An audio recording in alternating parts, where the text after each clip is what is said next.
Despite its importance, auto keyframing is marked only by a single button in a single editor space, risking ambiguity and doubt in a place where there should be none. Mistaking it for being off when it's actually on or on when it's actually off can pose a serious risk of destroying your work, and other animation software tend to make it clear whether it's on or off, not Blender. The purpose of this add-on is to rectify this by making it unambiguously clear whether auto-keying is on or off. In the add-on preferences when you install the add-on, you'll find 3 ways to signify the state of auto-key.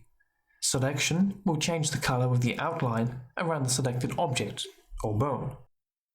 Playhead will change the color of the playhead in the NLA, timeline, the editor.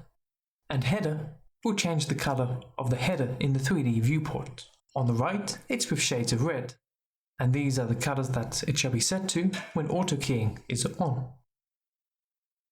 It also adds a button to the 3D viewport here in the corner, so you're never left wondering where in all the UI that elusive button is.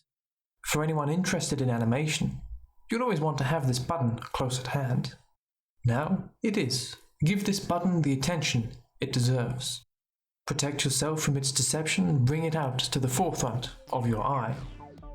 Put aside the risk of inadvertently leaving auto-keying on or off, and fear it no more.